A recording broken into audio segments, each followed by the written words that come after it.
All right, let's get started. I want to enjoy every second of this that we have. It's 6:05. It's not quite Broadway time, but I think we should get started.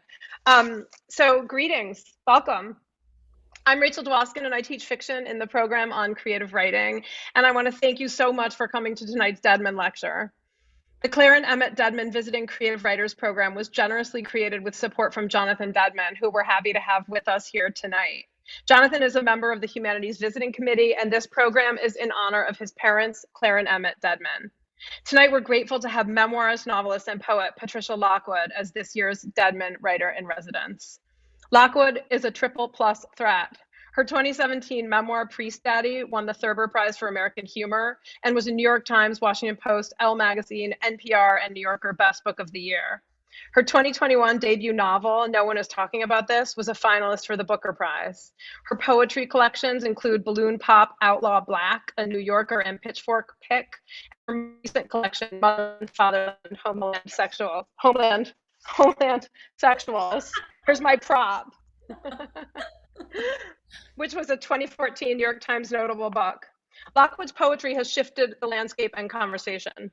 Her 2013 poem, Rape Joke, one of Pushcart, has been translated into 20 languages and had an effect The Guardian described as casually reawakening a generation's interest in poetry. Since 2019, Lockwood has been a contributing editor for the London Review of Books, where she's written about Ferrante, Updike, Nabokov, COVID. She is always writing, and she's writing into a conversation at once literary and political. As many of you know, she's also famous for her virtuosic and stylish tweets. Lockwood has a place on the Atlantic's list of the best tweets of all time. She's an Olympic distiller. She's also in an important conversation with the world, one that it seems to me takes many lively shapes. We are lucky to get to enter that conversation with her tonight. Please join me in welcoming Patricia Lockwood to the University of Chicago. Thank you. That was a really virtuosic introduction, I would say. That was really good. Ooh. Where did everyone go? No? Just giving you the stage while you read. Oh, okay. I was going to have a little chat, but I keep going right into it. So here's what I'm going to do. I'm going to read a little bit from the first section of No One Is Talking About This. This is the UK version, by the way. It has a really nice little rainbow on the cover. And then I'm going to read from the second half as well. So I describe it as being a book in two parts. In the first half of the book, the protagonist is trapped inside the internet. And in the second half, she is sort of burst into the real world. So I will begin, obviously, with the part where she's extremely online, because that's what we are right now. She opened the portal, and the mine met her more than halfway. Inside, it was tropical and snowing, and the first flake of the blizzard of everything landed on her tongue and melted. Close-ups of nail art, a pebble from outer space, a tarantula's compound eyes, a storm like canned peaches on the surface of Jupiter, Van Gogh's The Potato Eaters, a chihuahua perched on a man's erection, a garage door spray-painted with the words, "Stop! Don't email my wife!" Why did the portal feel so private when you only entered it when you needed to be everywhere? She felt along the solid green marble of the day for the hairline crack that might let her out. This could not be forced. Outside, the air hung swagged and the clouds sat in piles of couch stuffing. And in the south of the sky, there was a tender spot where a rainbow wanted to happen. Then 3 sips of coffee and a window opened. "I'm convinced the world is getting too full, LOL," her brother texted her, the one who obliterated himself at the end of every day with a personal comment called Fireball. Capitalism! It was important to hate it, even though it was how you got money. Slowly, she found herself moving toward a position so philosophical even Jesus couldn't have held it. That she must hate capitalism, while at the same time loving film montages set in department stores. Politics! The trouble was that they had a dictator now, which, according to some people, white, they had never had before, and according to other people, everyone else, they had only ever been having, constantly, since the beginning of the world.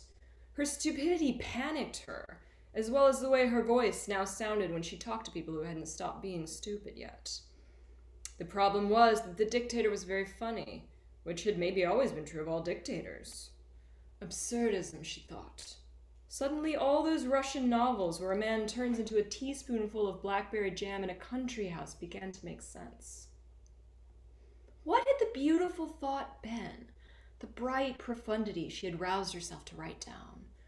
She opened her notebook with the sense of anticipation she always felt on such occasions. Perhaps this would finally be it, the one they would chisel on her gravestone. It read, "Chuck E. Cheese can munch a hole in my you-know-what." After you died, she thought as she carefully washed her legs under the fine needles of water, for she had recently learned that some people didn't, you would see a little pie chart that told you how much of your life had been spent in the shower, arguing with people you had never met. Oh, but like that was somehow less worthy than spending your time carefully monitoring the thickness of beaver houses for signs of the severity of the coming winter? Was she stimming? She feared very much that she was. Things that were always there. The sun, her body, and the barest riffling at the roots of her hair. And almost music in the air, unarranged and primary and swirling, like yarns laid out in their colors waiting. The theme song of a childhood show where mannequins came to life at night in a department store. Anonymous History Channel footage of gray millions on the march, shark-snouted airplanes, silk deployments of missiles, mushroom clouds. An episode of True Life about a girl who liked to oil herself up, get into a pot with assorted vegetables, and pretend the cannibals were going to eat her, sexually. The almost formed unthought, "Is there a bug on me?" A great shame about all of it, all of it. Where had the old tyranny gone? The tyranny of husband over wife. She suspected most of it had been channeled into weird ideas about supplements, whether or not vinyl sounded warmer, and which coffee makers were nothing but a shit in the mouth of the coffee Christ.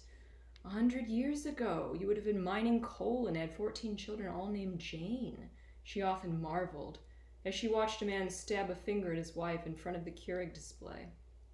200 years ago, you might have been in a coffee shop in Göttingen, shaking the daily paper, hashing out the questions of the day, and I would be shaking out sheets from the windows, not knowing how to read.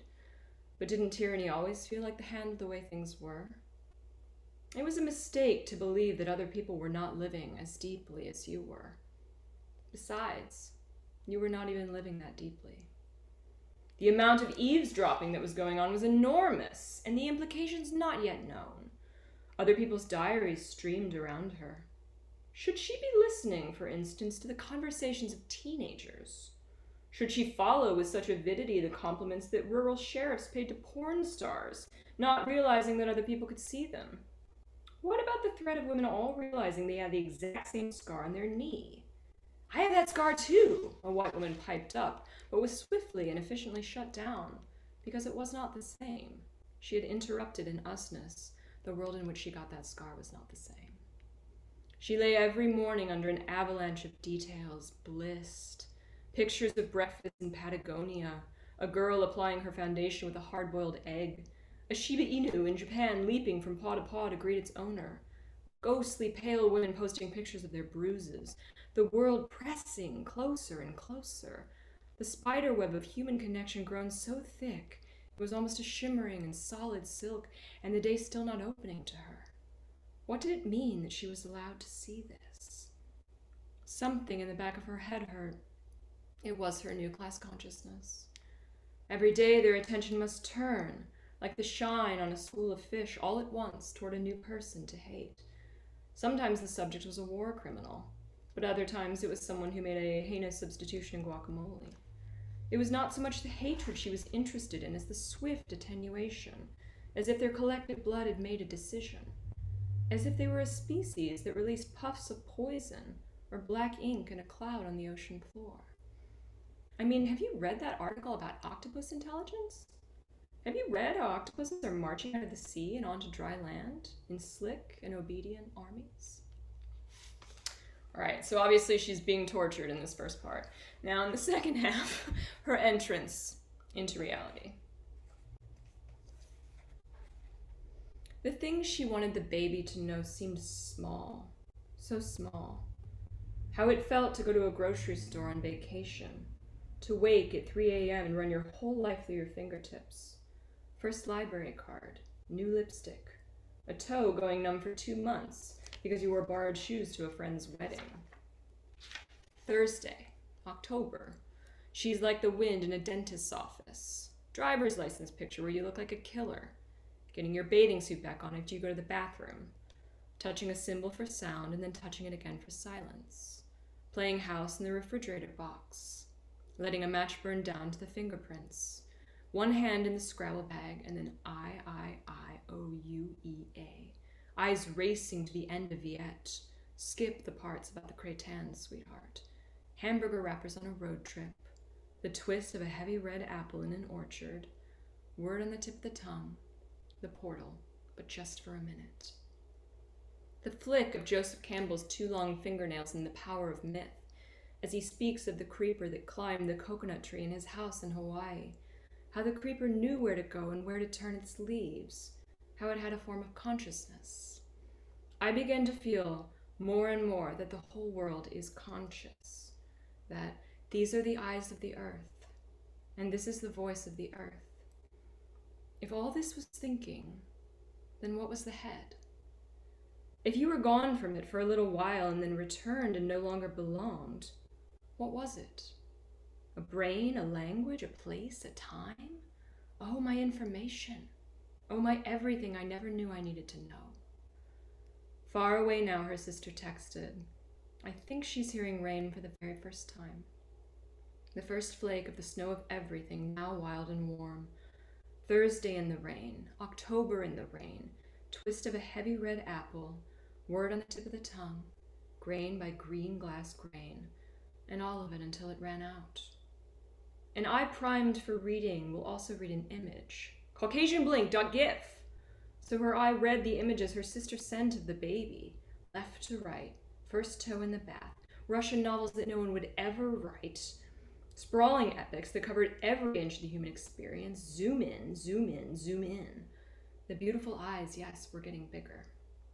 A proposed operation to stitch the baby's eyelids closed, and they suffered because so much of her communication was when her eyes widened, they believed with wonder.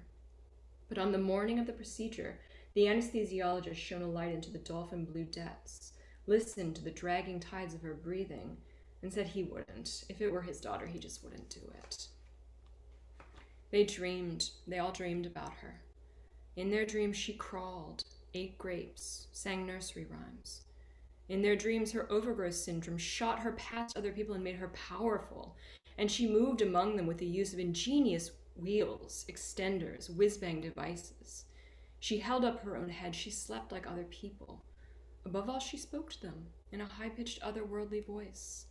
I am a very advanced life form, she announced one night, but soon I must return to the planet 911. The time ripened inside gold watches. Pyramids of pumpkins and tubs of rusty orange flowers began to appear outside of grocery stores, and October issued its invitation for spirits to return to Earth. In the hospital, back when they thought the baby would never leave it, her sister and her husband had gathered a pile of seasonal outfits for the baby to wear. A year and a day, winter, summer, spring, fall. Can I keep you? A woman asked her son as she changed his diaper on a public bench. The question was monogrammed for him alone, was soft as a blanket already with use. Can I keep you? Just for a little while. When it came out that we had only 12 real years left, there was a kind of urgent flowering. People everywhere felt it. Families began planning their summer trips to the postcards, to every mountain, field, and forest on the fast-spinning rack. And novelists in the portal began to rise in a tide of peculiar energy. This was their moment. They were going to say goodbye to all that. They were going to say the final goodbye to all that. And meanwhile, on the earth of the baby, the climate grew hotter. Icebergs melted, the seas rose, permafrost cracked to release prehistory. Sections of the Great Barrier Reef blinked out whitely and one by one. Despite all this, on the earth of the baby, the thing that was people talked, touched, painted pictures, kept going. Think of the ocean as a fever for years, LOL. No sickness, no broken bones. We'd be flying through the warmth more than walking. When she was 14 weeks old, they took the baby to Disney World, because this, in America, was something that you did. She moved among the unknown characters serenely. She abided the fireworks. She passed through the doorways that looked like doorways and into the houses that looked like houses, only pausing to express absolute ecstasy when the band 98 Degrees began to play on the main stage at Epcot, and the baby heard. She heard. Her father began to dance with her. Her eyes went as wide as a documentary called Planet Earth, cameras diving into the blue, from outer space into the deepest reefs. She fucking loves 98 Degrees, her mother exclaimed. This was the music of their youth, when the heart was a red hope. They knew every single word. The band was named for the temperature of the human body. The baby danced. She was dancing in her father's arms. All done. Thank you for that reading. You're very welcome. So I want to start Q&A by saying, everybody in the room, please populate the Q&A box. Yes, Ask your please. questions. I will read them as we go, and we're all going to have as democratic and live a conversation as we can have in this era. Yes. And my first question is, how are you? I know that the COVID, I know that this era has actually been crazy for you, and I also know that you've been writing through plague and horrendous political unrest. So how has that been? That's true. It has been difficult. I did get COVID at the very beginning of the pandemic, so it's hard to say how it would have been otherwise. I think I might have been one of those people who just had like disappeared and written 3 novels, in the last 2 years, and everyone else would have hated that person for being able to do that. That is not what happened. I got COVID, then I got long COVID, and it's only very recently that I've been able to read normally and just sort of act normally in the world. So yeah, it's hard to know. There's something that feels narcissistic, I think, about the fact that, some of us are trapped in isolation. Sometimes there's a feeling that you can't get past of narcissism in illness when you're trapped inside your body and you can't get out of it. So it's difficult. You have to keep the world in mind. You have to keep what other people are going through in mind as well. As you said, I have been writing throughout. I kept, for the first year, like really crazy notebooks, and now I'm working on writing short stories based on this. Can we talk about the shapes of your projects and what guides those shapes? I mean, can you say a little bit about going from poems to the memoir to the novel back to poems and how you make those movements and why? Yes, it's almost completely instinctual. I don't know what guides it at all. I know that I will sort of get into a momentum of doing something one way for a while. I don't know that I would have written an autobiographical novel if I hadn't written a memoir before that. It was almost like I got stuck in the mode. It was like, well, now I have to tell the truth. And I did feel in some places a conscientiousness about including all of the facts and getting things as close to real life as I possibly could, which is interesting. It's an interesting constraint for a novel. There's a lot more fiction in the first half, and then the second half is really essentially true in terms of personalities and happenings. If I get away from poetry for a little while, I find it very difficult to start writing it again. If I'm working on an essay, that seems to be the easiest place for me to get back to other things, but it'll often be true that what I'll work on after that will be a hybrid. So I think I just confuse myself. It's like I will get stuck in a mode. I don't like to switch gears. I don't like to work on different things at the same time. So I'm very single-minded. Also, I do want to point out to anyone watching that Mia is behind me. Some of the questions in the question box are actually about that, so I'm glad that you addressed it. So the reason that I'm in this extremely unflattering lighting corner situation is because I knew that would be the only place that she would be visible, and I was going to put a special box there so that she could sit there and you could see her. Ta-da. It seems to me like there's a lot of poetry in your prose. And I wanted to ask you this question about words because your books are about words. And I'm curious about sort of the relationship between you and words, your protagonists and words, and your family and words. And also, it's kind of a question about words in literature and also in political progress or progress more largely, words as they work to facilitate change, I guess, to matter, in other words.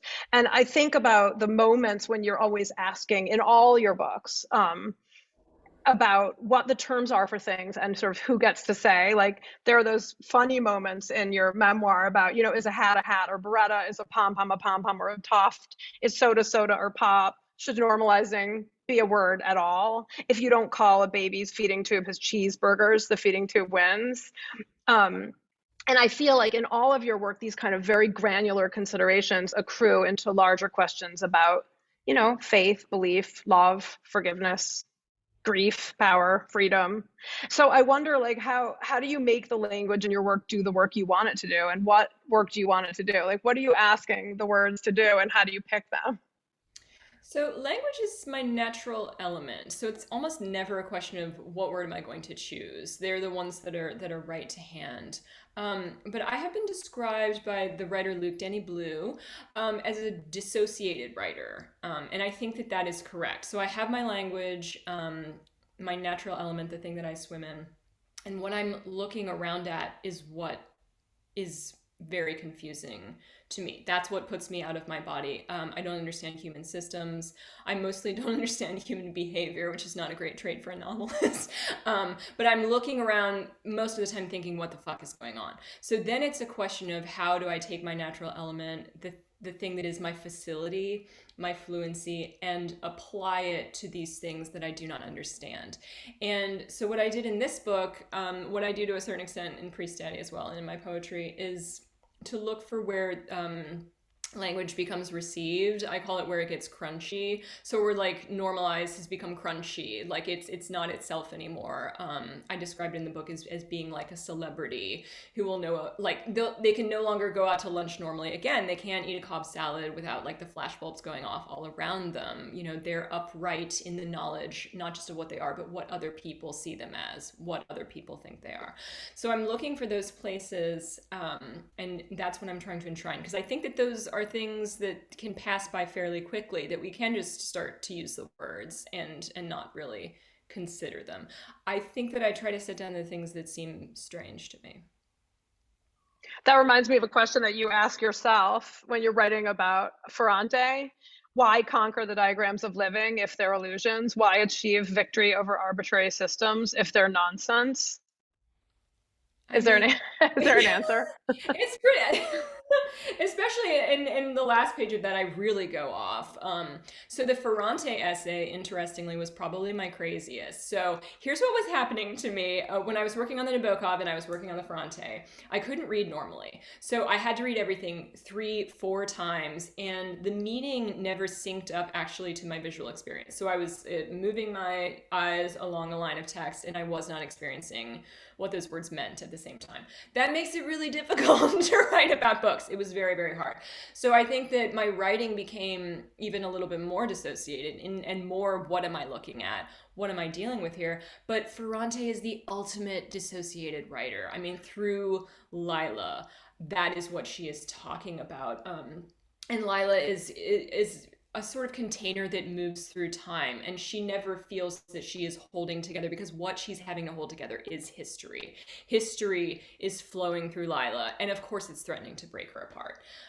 So I was probably feeling something like that when I was working on that Ferrante piece. But yes, I think that, yeah, I am writing about myself in a lot of ways. When I write about those writers, I'm looking for the things that I recognize and also saying them about myself.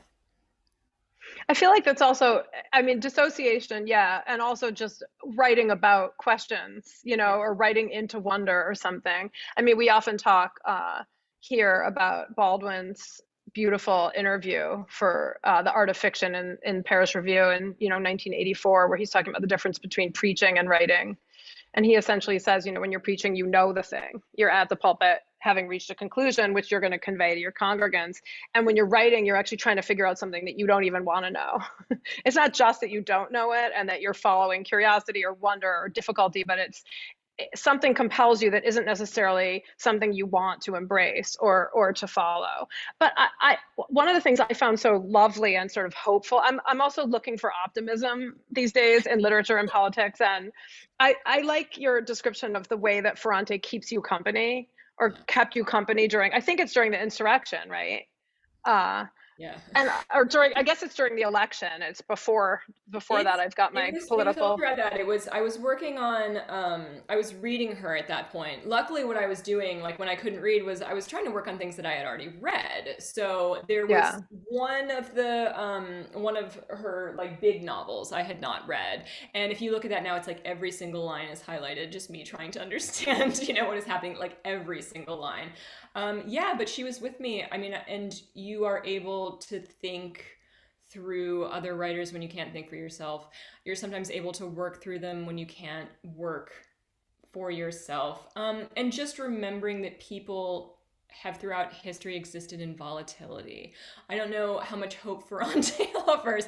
I don't know how much hope actually I offer, but I think I do offer companionship to a certain degree. Sometimes companionship is just someone else noticing the same thing you've noticed. I think that's true. I mean, hope and solidarity are not identical, Right. but there's overlap. And I think there is a way also in which the kind of myopic disturbance, you were describing this earlier as narcissism, which I think maybe is too critical or Wrong, yeah. self-critical or something, Yeah. but like of illness or crisis or living through an era that feels so acute that you can lose track of the fact that there are thousands and thousands of centuries underneath us and potentially ahead of us. Although actually you have that moment where you talk about before and after language. You say it's in the novel. You say, okay, she was a gleaming instrument until the moment she shut her bedroom door at night, at which point she exploded into a white mist of tears and strange gasping sounds that were a million years before or after language. What's before and after language? What is that? What was it? What's it going to be? Did you have a thought? If you could be really mean to me, I can like make the screaming sound that I would make in that Okay. situation. I And don't it was want to like be mean, really but you good. don't have to do it. Yeah, say something awful.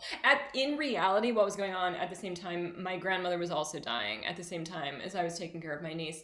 And my mother and I would sort of have these really intense conversations downstairs in the kitchen where we would drink prosecco and we would sort of like fight about end of life care. She was one of six children, my mom, and they were all basically trying to decide, you know, how my grandmother should go. And it might be something that I had really different ideas about than they did. So I would be having these conversations. At times, the baby would be like next to me and she would be in the next room. And you were close to close, cheek by jowl, maybe even in an Italian way, with the family, right? So it was like you were not just cheek by jowl with the experiences, but with life and death itself, with the actual people. And there was just no, you could not form the sound into a word, certainly not into a decorous word, or one that would be acceptable in polite society. There's a lot of talk about how like Americans can't do grief, that maybe we should be like standing around gravesides like screaming at the tops of our lungs because it serves some function that's not just social but that is individual. So for me, yeah, it was doing it myself in my room, just like kind of seeing if I still could, like, can you make an animal noise, like can you do the thing that you clearly need to do right now. That's so interesting. I mean, in a way, it's a counterpoint to writing, which is all about articulating the thing with as much precision as possible, Yeah. hopefully, and distillation and beauty, and sort of a way to allow other people who read your work to recognize what you're saying or some part of what you're saying, something about the solidarity we're talking about, and also about just having somebody hear you or understand you, and the sort of screaming or howling or before language or after language part. It's counterintuitive, but maybe you need to be able to access that possibility in order to be a writer. I don't know. I'm No, just I think thinking. it's true. I would say that one of my most difficult things is accessing human emotion the way other humans seem to be able to do quite easily. I think if I am a comic or an ironic writer in certain places, there might enter into it a sort of chilliness because I feel a little bit of a separation from my own emotions. And things you talk about, like, rape joke or a book like this, is obviously those are places where I've been able to access that while at the same time still using a recognizable voice that might have elements of irony or the comic, but that still has that element flowing through it. It's also, I mean, in a way, it makes me think also about restraint. I mean, we were talking today in one of my classes about when you're watching a performance, the difference between watching somebody cry and chew the scenery up and watching somebody try not to cry. Yeah. And maybe like the humor is like a way of slightly just restraining the emotional undercurrent of something so that it's not so excessive that it ends up feeling artificial or overwrought. Right, because it is like with acting, the time that you are feeling emotion the most. I was just having this conversation with an actor and performing artist friend of mine. She was like, the time that you're feeling that the most is the time that it is not real to other people. You're indulging at that point. When you are like rolling around in it, that is not when the audience feels it. I think that Julie Andrews actually talked about when she was on Broadway with My Fair Lady, the nights that she thought that she had done really, really well, had really hit it. People would be like, "Are you okay? Like you weren't yourself tonight." And the nights that she was more awkward or didn't feel certain in her performance, and maybe that's even the term she used, certain, those were the nights that the human element actually entered into it, because that is what is navigating us through conversations. It is uncertainty. It is awkwardness. What about truth? Like you mentioned earlier when you were talking about nonfiction, sort of feeling, I don't know, some commitment to saying all the things or putting everything down as fact. I also write nonfiction and fiction, and I think the craft elements are really the same. It's Yeah. about sort of omission and inclusion and shaping things so that they have momentum and propulsion. But what I mean, what for you is the relationship between sort of truth and beauty, or truth and humor, or truth and inclusion, or truth and omission? Like, how do you make the thing true, regardless of whether it's fact or fiction? It was an interesting question with this book because obviously the parents in this book are not my parents. It probably would have Right. been like more profound and moving if they had been, but that was not going to be happening. And then the question was like, why is it so important to me that everything about my niece be true?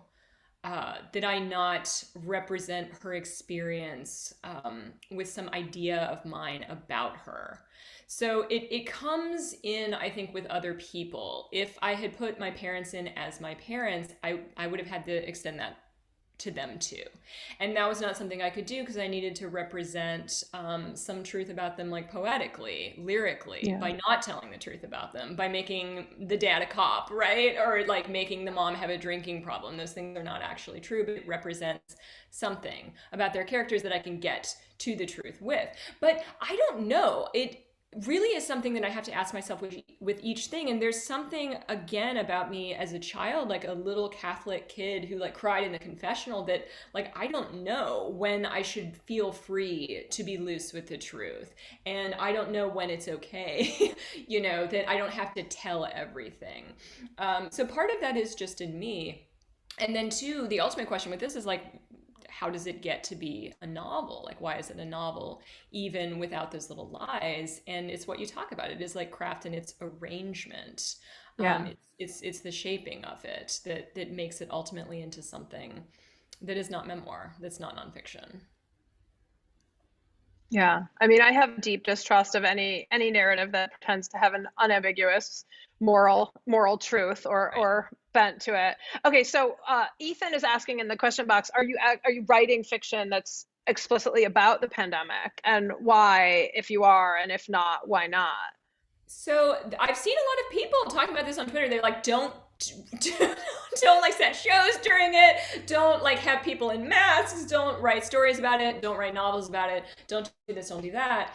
But all of my notebooks actually were just like set in my own mind. I was not in my right mind. I had like psychosis after COVID, and that was not something that had really happened to me before. So if I'm writing about the pandemic, it's like through that experience. It's like what the character, the facts that she's able to bring into the bubble while she is in this hyper dissociative state. So it will end up being about those things. It will end up being about history, as my books seem to end up being, despite their reluctance to be.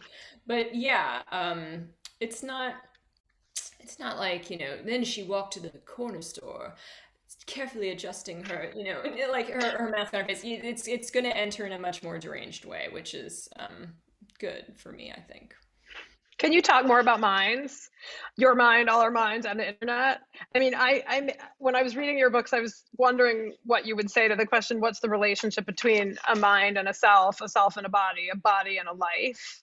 You know, in No One Is Talking About This, you write of the portal. It was in this place where we were on the verge of losing our bodies that bodies were most important. And of course, there's a moment about eating octopi, which actually I stopped eating. I don't.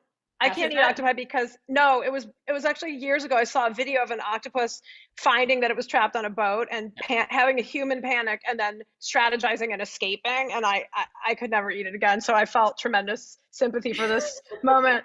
But there's also that insanely beautiful and devastating moment when she holds the baby. And you write all the worries about what a mind was fell away as soon as she held the baby.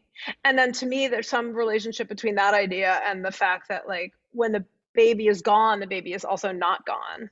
Yeah. Yeah, I think that's why I have the Joseph Campbell quote in there that there is some sort of consciousness operating through the earth. Basically, we were told, that she would have no consciousness, which is a very, it gets very tricky at that point because then it's, here we're showing you an MRI of how her brain has developed. This is what it looks like. This is what means that she'll never be able to count to three. This is, what it means that like the neurons will never communicate with each other, that the hemispheres of the brain are completely divorced. What that is in reality, or what that looked like in reality, was nothing like that. Yeah. Would say that it was more plant-like, or it was more like looking into an aquarium, but it was intake and it was reaction, like it almost more to do with like time-lapse photography than what you think of as a human mind. But it was absolutely consciousness working through the body that made you feel better in a way about yourself. I'm like, well, I'm so tied up in my own mind, but there is a baseline state that is sunlight and growth, that is intake and reaction, that is what she's experiencing. I was never going to like delve into the baby's consciousness and try to represent that, but you can talk about her eyes widening, you can talk about her grip tightening, you can talk about these things that people can understand that do represent a sort of communication. I don't know what it means beyond that, but that seemed like the most important thing to have right in there, as I was talking about it, those experiences with her. And her dancing, Yeah. moving to music. Yeah, I mean, maybe it is a little bit the pandemic, but you know how you're not normal with people anymore. You know how in conversations you get really into things really quickly and you're awkward and you don't know what to talk about and you interrupt all the time because you don't know how people speak anymore. I was just like that. I was, in interviews and stuff, even on Zooms, I was like, showing them her pictures, sending them videos. I just wanted them to see what she was like. And I would have a conversation with anyone about her. If that is foremost in your mind, if that's paramount, that's the thing that you want to be talking about. But it's true, it's something that the pandemic like brought up, maybe the essentials, or maybe it's just like, why are we talking like this? Like, why do we have these insane rituals at the beginning of every conversation? Like, why don't we just grip each other by the faces pretty much and be like, are you okay? Like, why Yeah. is that our mode of communication now? It is interesting to have been sort of shaken loose out of all of the patterns that we had come to take for granted. And I think, human ceremonies are essential. Like, we need those and we needed them. And in the absence of them, I think we became unmoored and floated away. Actually, one of the questions in the chat from Anne is a question about the duration of the effects of long COVID on reading and thinking, and whether that situation, the way in which it changed your reading, is a lingering condition. Like, are you a different reader now? And of course, I think, well, always, right? We're always going from one version of this me to that me to this Yeah. next me. And we never read a book the same way this year as we did last year. But like, what are the intersections between illness and those kinds of transformations? It really makes you again wonder, what is a mind, what is a self? Am I myself if I can't read? Because this is what I previously did for like 5 hours a day. Yeah. And maybe more touchingly, why am I still trying to do it when it's so hard? Why do I still get up in the morning, have my little like very low caffeinated like green tea drink, which is all I'm allowed to have now? And why am I doing that? Why am I still like, going back back to the potato fields. What is this? It for me is an essential part of my selfhood. Yeah. So what it turned out for me, in case this is helpful to anyone, I had reactions to a lot of foods and also to a lot of the supplements I was taking. When I stopped eating dairy, sugar, wheat, things like citrus fruits, and when I stopped taking like any sort of supplement that would like raise my heart rate, it just went away. It was like magic. And it's also horrible because it means you can't eat anything. I'm eating like, white rice and chicken breast. But it's for some reason that is what put me back to normal with that. And I don't know how can something like that last so long? And when it was restored, I would be reading, but I would be like crying as I was reading, and I'm crying just thinking about it because it just came back to me totally intact. It was like it always was, and it was like it was when I was a child. So what I did was I went back to the way I read when I was a kid. I would get a stack of books when I was a kid, and I would sit on the floor and I would like range them around me, and I would just read all of my favorite chapters. And I wouldn't, sat down with anything beginning to end, but it was like pleasure driven, just wanting to go into those parts that you just like to fondle pretty much. It was tactile almost. And I just sat down and I did that. And they were back. I mean, they had just been waiting there. And it was the same. And it was frightening because it was like, well, what if I had just never like stopped eating pizza? Would this have been like a permanent condition in my life? It was worth it. Like, why instead of having like rashes or something, am I having like neurological effects? What is long COVID? What is COVID? I have absolutely no idea. But yeah, it's you do. I can't say that I treasure it more, but what it is now in the mornings to sit down with my stack of books and go back to it is very, like, you won't ever take it for granted again. You don't think it's something that can happen. Mary Ruefle has an essay about Suddenly She Can't Read and Madness, Rack, and Honey, and she says that it was just that she needed glasses, but by the time that she realized, she had already, like, flown far away because the words she was looking at made no sense. What are some of the books? Like, if you were going to get up tomorrow morning and make a circle of books around you and read some of the chapters, what are they? I'm reading like some Madeline L'Engle books right now. I was Oh my rereading God. Norman Rush's Mating because Wow. it's just really, really random That's stuff. fun. I had like all my Maya Angelou books. I read her like autobiographies a lot when I was young, and I tried to reread them when I was sick because I was like, you'll be able to read these, and I couldn't, and it freaked me out really, really bad. So I did those again. But yeah, I mean, it's some of the usual suspects. It is like Ellen Montgomery and like Louise May Alcott and things like that. But then also just like, books that seemingly you should be able to read, like Russell Hoban's Turtle Diary, Paula Fox's Desperate Characters. I'm rereading Elizabeth Hardwick's essays right now. It's just like sort of, you go along the bookshelves and you just kind of let your fingers pick whatever you want that day, But it's really going back to some like very primal reading state where it's like finding out about the world, right? I find that description really moving. My 17-year-old just read Desperate Characters, and just Oh, even Desperate Characters is great. reading it over her shoulder, and to read that at 17, like, there's a certain, I really like the way you describe the feeling of like reading when you're young. Yeah. I often think about the way it feels to read when you're a teenager or even a kid, and to have your imagination just totally reformatted by the possibilities. And often there are possibilities which don't exist in your lived experience, obviously. And so No. your mind just opens and opens and opens, and then you make this massive constellation. One of our students, Nina, is asking, how old were you when you started writing, and when did you start to take it seriously? It was really, really early. It probably did have something to do with like the Emily of New Moon books. That was hi, Yet. You want to say hi?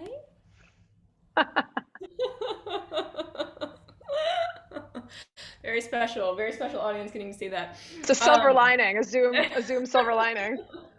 but yeah, I was probably like not more than 7. And I always took it I was like a deadly serious child. I was not like this.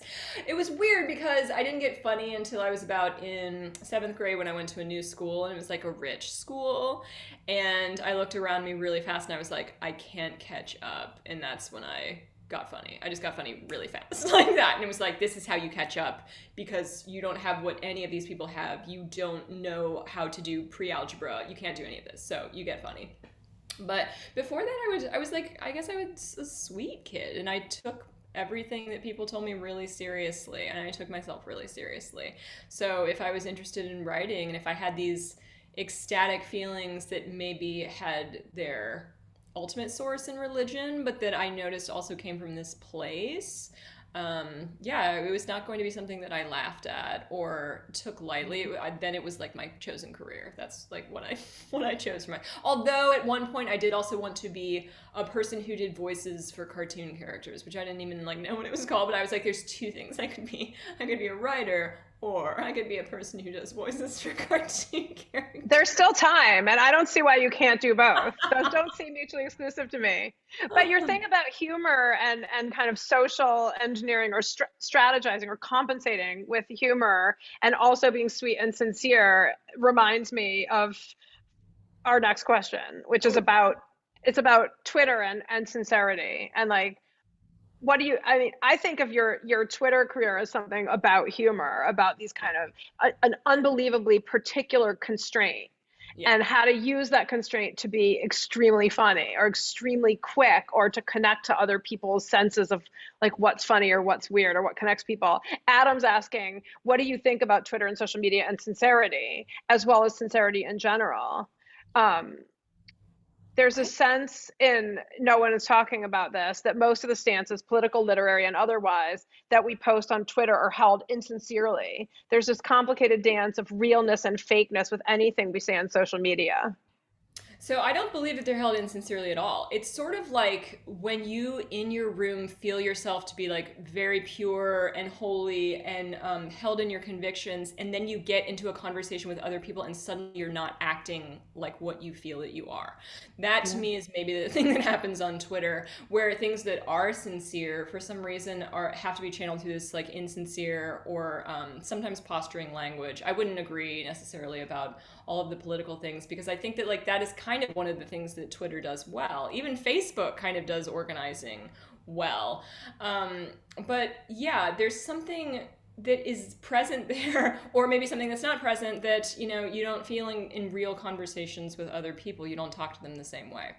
I think that like the thing that was true about my Twitter is that I was never exactly like tweeting about the thing of the day. It was always a little bit off to the side and it was always surreal. If it was about sex, it wasn't something that could really happen. It might be about like some 80s serials like Mascot or like, Garfield or something like that. So there was sometimes a sort of commonality, but a lot of times it was almost like in that earlier sense sweet. Like it wasn't necessarily aimed toward anyone. It was just kind of like a weird thing that was off in outer space. That's what I prefer. You do, I think, feel a necessity to like represent your feelings about politics and what's going on in the world. It can definitely be a thing where even if someone dies, you feel like you have to go on Twitter and like talk about it, which seems to me very strange. Like I'm not exactly sure why that is a pressure that I feel or that other people feel. I think it's something in the structure. I think it's something that happens in that place. And in the scalability of it or the lack thereof, that you Yeah. feel like you are talking in privacy or to a few of your friends, and in reality the reach is the other side of the globe, really. I mean, I've heard you describe dropping a word into the portal, into Twitter, and watching the rings move outward, seeing the words in the mouths of other people. You've even described it as shouting together as people. And I think in a way that's also a good answer to this question that in some way the solidarity that builds and the instant communication with huge numbers of people allows, as you say, for organizing and also for a kind of connecting that is sincere, even if sometimes the Yeah. content appears as a joke.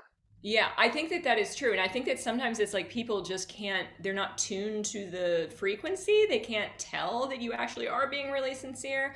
But I think Christopher Morley wrote that it is bad for like human beings to exist too long in unanimity. That is definitely not the exact quote, but it's something like that. So like you actually don't want to be, with a group of people like shouting together all the time. It's actually you need to Yeah. refresh yourself like on your own. That is something that the self needs as well. Right. But maybe that, I mean, books, it seems to me that putting words into a book is a different frequency and a different pace. It is, and I'm not sure why. There were things like that I felt comfortable putting in the book that I wouldn't have felt comfortable putting on Twitter, and there were definitely things that I would put on Twitter that I wouldn't like ever put in the book. And then sometimes it would be weird, like there were things that were okay in the book, but if I was like reading them on a Zoom, it didn't feel as okay. So it was, or if like there was a screenshot or something, I was like, no, you need this context around it. So yeah, it is a different experience. It's something that happens like in privacy. It is for me. Reading is something that happens in this like untouchable area of selfhood, of privacy that is just where I live. It's the thing that I do because that's where I like to live. One of our audience members is asking if it's imperative for writers to be on social media. Well, I TJ hope says not. you have a gift for the medium, but for those of us who would prefer to stay mostly offline, what's your advice? Definitely stay offline. Maybe have like a website, or you could have like an official account that like you maybe try to, if you have pieces come out, you can do that sort of thing. I honestly don't know. There's not a very good answer, and there's especially not a very good answer like that seems sincere coming from me because I found my agent on Twitter, and obviously it helped elevate me to like a platform where I was going to eventually get a book deal and I was eventually going to be read by more people than average. But do not feel compelled because I think I think it is also true that we can lose something on there. I mean, Atessa Moshfegh said that, and I think that people got really mad about it, but I think it's also true, which is why, like, when you go offline for like a week and you just like work on a short story, you feel better. You feel a lot better. So I know the old ways. I mean, I came up in the sort of world where you like really filled out an envelope and you sent out a bunch of like tree killing submissions and you waited for these big fat submissions to come back and then you were rejected. And now it is completely a different reality. But no, if you don't want to be on there, I would say that your instinct is correct and your instinct is self-preserving. So I would hold on to that. It may make it more difficult for you, but I think that in the long run, it will be a benefit. Jordan is asking if you write with an audience in mind. I think it's an interesting question in the context of what you just said about how some things work here and some things work there. And sometimes you wrote something that you thought worked beautifully and then you read it in a Zoom room and you're absolutely scalded with embarrassment. Exactly. Yeah. So, I mean, is that about audience, or when you're writing, are you thinking about people reading? No, I never think about people reading to a degree that is almost like probably not advisable. I really, really am by myself when I'm writing, and particularly when I'm shaping. But I do sometimes feel a no. And it's hard to know sometimes whether the no is like internal or whether it's from outside. Sometimes I feel like a wall of no's. I think that that is maybe the internet or that is maybe like the Yeah. wider world. And then if I feel a no in here, that's like a slightly different thing. That's as far as I get in the direction of audience is like a wall of no's coming at me. And I'm like, okay, turn away from the wall or like work my way through it, right? That's such an interesting idea, the wall of no's. I Wall of never have an no's. audience in mind either. And my poetry professor in graduate school, the fabulous poet Derek Walcott, once Mm, answered this question by saying that he did have an audience in mind when he wrote his poetry and his plays. It was one 75-year-old Caribbean woman. yeah, yeah. And that was his audience. And he would think to himself, like, what would she think of this? What would she think of this one line? I think, like, in a way, that's also just you yourself. It's like Yeah. somebody else who lives in your mind and is basically you reflecting back at you. Or sometimes I think, like, if you have a great friend who's a writer, or somebody in your workshop whose kind of commitment to your work, or feedback on your work is especially valuable and useful, you can have like a little mini version of that person living in your mind and Yeah. helping you read. But it's never like a widespread who might read this, who, for whom will this work. You can't make work that way, I don't think. No, you can't. And I think that what Derek is maybe talking about, I wouldn't presume to speak for him, is a sort of like benevolent conscience, like a grandmother or an auntie, like someone who wants you to Yeah, do well, but is also like, no, like, don't do right. that. And That's I not funny, wonder, right? yeah, I wonder like how Yeah. she's characterized for him, like how fully fleshed she is. I do wonder about those things because I hear people say that they have one specific reader, and I think that when they are talking about that, they are talking about like the benevolent conscience. I think that's right. My memory of this was that she was imaginary, but based on aunties and grannies and so on. Okay, we have Like time my for one more aunts were question. so mean that it's like I would Oh, never use maybe not them. them then. So Before we sign off, I just want to ask, if you're optimistic about America and global democracy, and if you are optimistic, is your hope tied to literature and art? I've never had any political. I mean, it's just like I was raised in the weirdest, most cultish environment that basically, it wasn't exactly looking toward the end times, but it was looking for a sort of political end time. So I never had any sense of utopia, what it would look like, when like socialism came into flower. I never had those things. It's probably something that I need to cultivate. But I mean, you do look at human systems and you do see how they work, even on the small scale. You see how they, collapse on like a desert island full of like Lord of the Fly boys. So it's very difficult, I think, particularly at this moment, to have optimism. But maybe when it is the most in crisis is the time that you have to sort of like cultivate just that very small flower. Um, in your mind, because if we don't have it, then we don't work toward things. There has to be some like slip of green growth. There has to be something in the mind, that you want to protect the world for. So it's hard for me, I'm not going to lie to you.